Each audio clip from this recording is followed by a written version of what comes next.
कैसा है भगवान और कौन है परमात्मा, पहले तो हम अपने सदग्रंथों से पहचानेंगे कि कैसा है भगवान।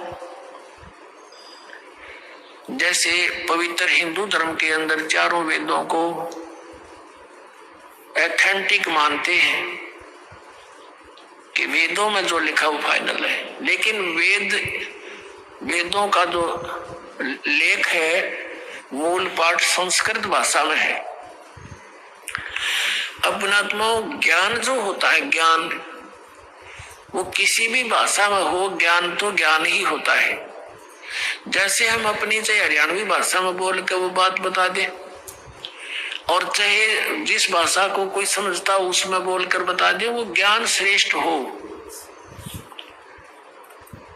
यथार्थ हो, तो उसका समझना आवश्यक है।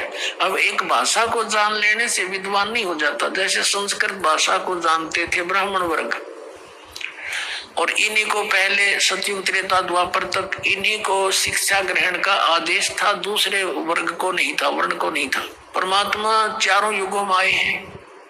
सतयुग में सत सुकृत नाम से आए, तब इस मनु जैसे ऋषियों से मिले, ब्रह्मा से मिले, विष्णु से मिले, शिव जी से मिले।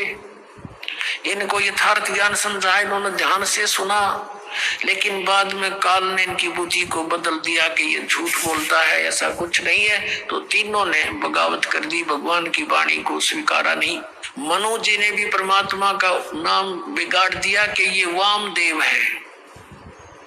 वाम माने उल्टा, उल्टे अर्थ करने वाला, क्योंकि कबीर परमेश्वर कहते थे मैं परमात्मा हूं,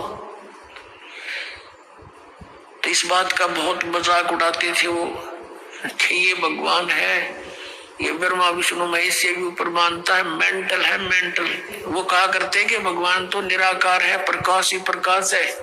परमात्मा कहा करते कि ऊपर भी मैं ही हूं, नीचे भी मैं ही हूं, दोनों छोड़ पर मैं ही हूं। तो उसका नाम वामदेव रख लिया, वामदेव।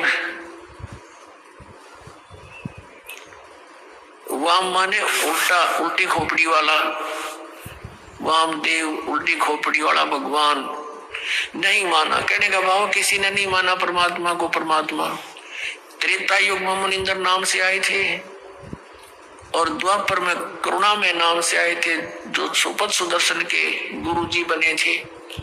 और त्रेता युग में आए थे जो मंदोदरी और नल नील, और लंका के अंदर जो एक चंद्र विजय भाट था, उसके 16 सदस्यों ने नाम लिया था, और भी कुछ एक